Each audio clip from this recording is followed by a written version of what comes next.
zone du cou, donc cette zone-là qui est la première concernée par l'apparition des signes de l'âge. Donc nous allons voir quelques exercices pour venir traiter cette zone.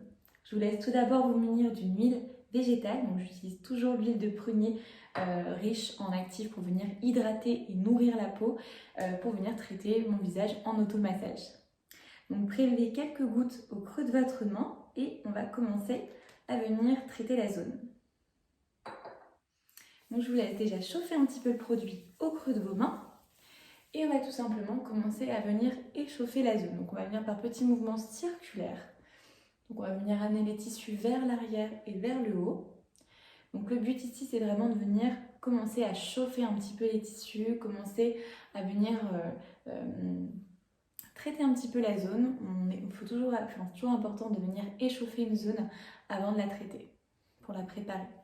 Donc là, on échauffe un petit peu les tissus et on va venir placer la main opposée à la base du cou et on va venir faire des mouvements circulaires à l'aide de la main droite pour traiter la zone gauche. Donc là, on vient vraiment sur l'ensemble de la zone, on vient faire des cercles pour venir recouvrir le cou. Donc là, le but, c'est vraiment de venir toujours échauffer la zone pour la préparer à recevoir la suite des automassages et des exercices que nous allons faire juste après. Donc là, on vient aussi détendre. Donc c'est une région qui est riche en muscles. On a beaucoup de muscles ici qui viennent joindre les muscles du visage et les muscles du décolleté. Tout est lié. Donc là, on vient vraiment aussi assouplir et détendre cette zone.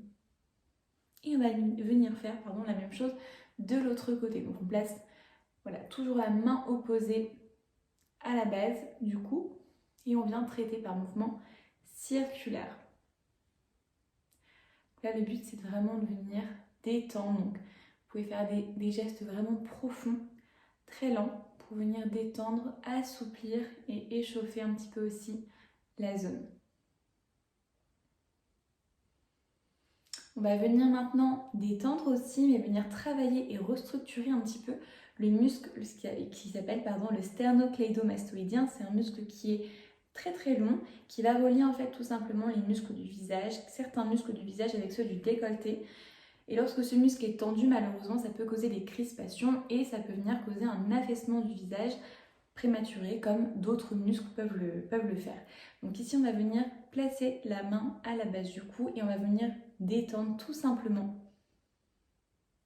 On va venir pincer le muscle et venir l'échauffer et le travailler par mouvement ascendant.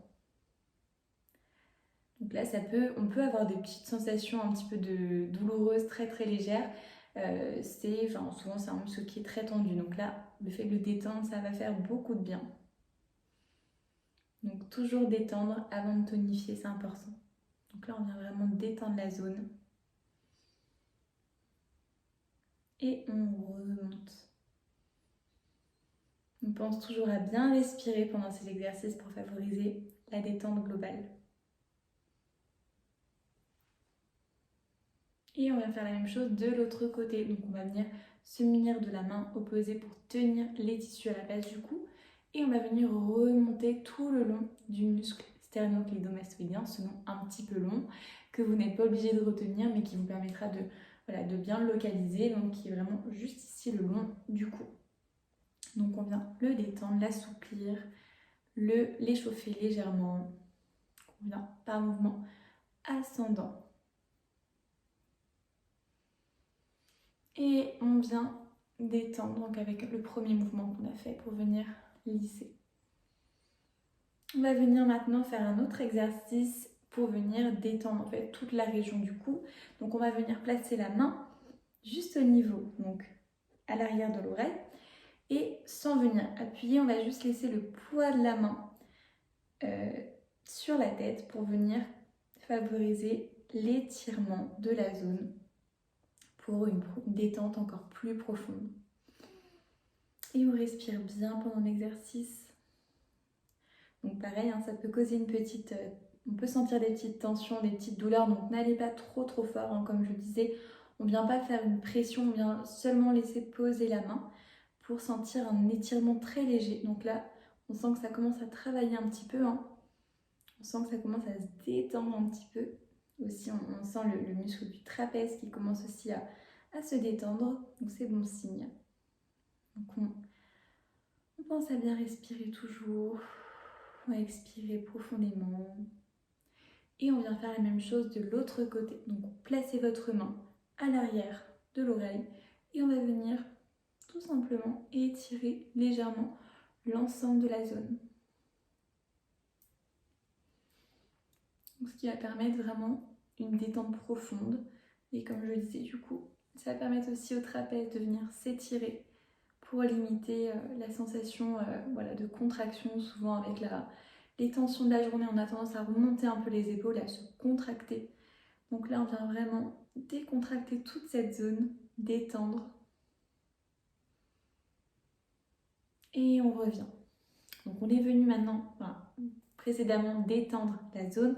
On va venir maintenant la tonifier et activer aussi la microcirculation. Donc là, premier exercice, placez vos mains en coque autour de votre cou et on va venir faire des petits mouvements comme ceci pour venir stimuler en fait tout simplement la zone et activer la microcirculation pour venir aider à nourrir les tissus, à apporter tous les nutriments nécessaires pour que la peau soit bien irriguée et soit bien nourrie. Donc on vient faire ces petits pompages très légers et très rapides. Pour le coup, on est sur de la stimulation, donc on vient sur des mouvements légers et rapides sur la zone. Et on reste à peu près 30 secondes à 1 minute, selon le temps que vous avez à accorder à votre pratique. Et on vient relâcher. Et on va tout simplement maintenant se munir de nos doigts, donc de nos pouces et de nos index. Et on va venir faire des petits mouvements de pincement très très très légers tout le long du cou. Donc là, pour venir stimuler, donc notamment activer la microcirculation aussi, mais stimuler la production de collagène et d'élastine qui est aussi nécessaire, surtout pour la peau du cou qui est très fine et très sensible. Donc pour venir l'aider à s'assouplir et à devenir moins, entre guillemets, atone avec le temps pour venir l'aider à rester tonique. Donc on peut faire ces petits pincements également lorsqu'on le souhaite sur le visage pour pouvoir aider aussi à stimuler la production de collagène et d'élastine sur le reste du visage. Mais là, on est sur le cou. Donc on vient aussi au niveau de la région mandibulaire, juste en dessous, pour venir aussi permettre l'activation de ce collagène et de l'élastine pour aussi prévenir l'affaissement au niveau de cette zone-là. Et on peut terminer par des petits lissages tout le long du cou. Donc on commence sous le menton et on vient lisser toute la base du cou. Je suis ravie d'avoir pu vous accompagner à travers cette routine d'exercice de Face Yoga et j'espère que vous pourrez les reproduire facilement depuis chez vous pour les intégrer dans vos routines quotidiennes. Quant à moi, je vous retrouve dimanche 26 mars à 19 h sur les chaînes Instagram et YouTube de Yoga Visage pour vous présenter le tout nouveau programme Prévention. Restez connectés, plein de surprises sont prévues au cours de ce live et je pourrai répondre bien sûr à toutes vos questions. Je vous souhaite une très belle journée ou une très belle soirée. À très bientôt.